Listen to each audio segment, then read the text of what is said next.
नमस्कार, जय श्री महाकाल। मैं पंडित शेष नारायण आचार्य आप सभी को जो ज्योतिष शास्त्र में, जो सामान्य जीवन में, आपके जीवन में यदि पितृदोष हो जाता है तो उससे आपको क्या क्या परेशानी हो सकती है और क्या लक्षण है पितृदोष का। जो बच्चा पैदा लेता है, जो यंग हो जाता है, जो वृद्ध हो जाते हैं, उनको सभी को पितृदोष क्या क्या होता है। पितृदोष के एक बहुत बड़ा लक्षण पाए गए हैं संसार में। इंडिया में जब कोई व्यक्ति, स्त्री हो पुरुष हो, कोई भी पैदा होता है तो ऐसे स्थिति में जो पितृदोष उसके वाइवर्थ गिफ्ट होता है, वो गर्भ में ही पितृदोष आपको प्रवेश कर जाता है। यदि आपको पितृदोष से बचना चाहिए, उसके विषय में भी मैं आपको जानकारी दूंगा। क्योंकि पितृदोष सूर्य शुक्र के एक साथ इकट्ठे होने से, साथ में उसके सपोर्ट करने वाले अच्छे ग्रह नहीं होते तो उसके स्वास्थ्य पे असर जाता है, उसको बुद्धि पे असर जाता है, उसके व्यापार पे असर जाता है, उसके रिलेशंस पे असर जाता है, उसके आगे जाकर के उसके जो संतान इत्यादि पे असर जाता है। और पत्नी सुख, संतान सुख, व्यापार सुख, घर में गृह का सुख, सभी सुखों में कहीं न कहीं ये दोष आपको परेशान करता है। ऐसे पितृदोष के बचने के लिए बहुत सारे लोगों ने पितृदोष पे चर्चा की। त्रिखला दोष में पितृदोष का भी चर्चा आया। तो पितृदोष आदमी को साधारणतया बहुत ज़्यादा तंग करता है। तो पितृदोष से बचने का बहुत साधारण उपाय है।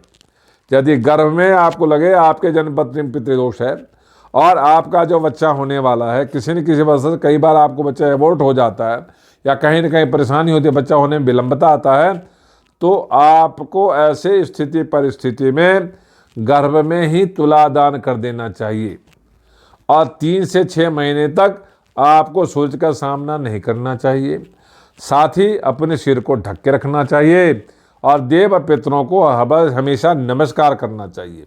जब बच्चा जन्म ले लेता है तो उसके स्वास्थ्य के क्षेत्र में पहला प्रभाव डालता है।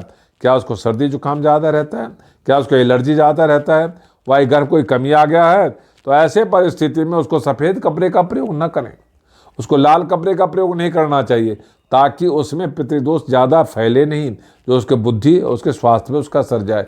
जब बच्चा पढ़ने लगता है तभी पितृदोष प्रभाव डालता है। बहुत सारा मेहनत करता है बच्चा और वहाँ पे भी उसको अच्छा रिजल्ट नहीं मिलता, रिजल्ट टूट जाता है, बच्चा भ्रमित हो जाता है और कोई दूसरे लाइन में चला जाता है, दूसरी नशाओं में चला जाता है। तो ऐसे पितृदोष से बचने के लिए बच्चों को काला लाल कपड़े का प्रयोग न करें, उसके द्वारा गुल चावल का दान कराएं।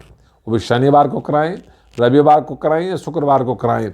तीसरा, जब उसकी शादी करने की अवस्था आता है तब मंगल इत्यादि ग्रह से या सूर्य शुक्र इत्यादि से उसकी मैरिज तो विवाह तो होता है, विवाह टिकाऊ नहीं होता है, या विवाह हो भी जाता है तो ऐसे परिस्थिति में उसकी संतान में विलंबता आता है, संतान हो भी जाती है, संतान में कोई न कोई कमी आता है। तो ऐसे स्थिति परिस्थिति में आपको सूर्य की आराधना करना चाहिए, सूर्य के संबंध में कुछ न कुछ दान करना चाहिए ताकि उस पितृदोष से मुक्ति मिले। आप जब घर लेने जाते हैं, जो व्यापार शुरू करते हैं, जब सर्विस शुरू करते हैं, तो अपने जीवन को बहुत बड़ा स्टेप उठाते हैं। ऐसे में आप सक्सेस की कामना करते हैं, सफलता की कामना करते हैं। यदि आपको सफलता नहीं मिलता, उसका सबसे प्रमुख कारण पितृदोष होता है।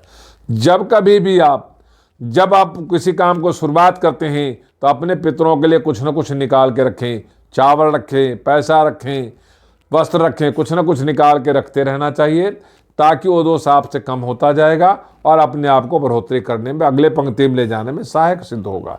इस तरह से जीवन के जन्म से लेकर 60 साल तक पितृदोष आपको हर पल, हर क्षण, हर मिनट आपको तंग करने के लिए तैयार है। यदि उसको आप आराधना करते हैं, यदि आप उसकी पूजा करते हैं, उसका सम्मान करते हैं, उस दोष से मुक्ति मिल जाती है।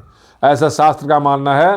पितृ गायत्री का पाठ करना चाहिए, गायत्री का पाठ करना चाहिए, ओम नमः शिवाय मंत्र का पाठ करना चाहिए, विष्णु सहस्त्र नाम का जप करना चाहिए, पाठ करना चाहिए। इस तरह से कई प्रकार का, क्योंकि इसमें कुंवारा नाम का पितृदोष लगता है, पंचक नाम का पितृदोष लगता है, और इस तरह से कई प्रकार का जो आपने मन में संकल्प कर लिया, देवता के प्रति संकल्प कर लिया, किसी मन में आप कल्पना कर लिया जो मुझे ये हो जाएगा तो मैं देव का ये सम्मान करूंगा, और किसी कारणवश आप नहीं कर पाते, संसार चल जाए, तो वो भी पितृदोष में गिना जाता है। ऐसे पितृदोष से बचने के लिए देवताओं को आराधना करना चाहिए, पितरों को सम्मान करना चाहिए, देवता का सम्मान करना चाहिए, हर जीव जंतु को कुछ न कुछ खाना देना चाहिए, वो भी शुक्रवार को सोम का। धर्म कोई भी हो, यदि आप किसी भी धर्म से बिलोंग करते हैं तो शुक्रवार को उसको आराधना जरूर करना चाहिए। उसमें चावल का दान, दही का दान, गुड़ का दान, वस्त्र का दान, कंबल का दान, लोहे का दान,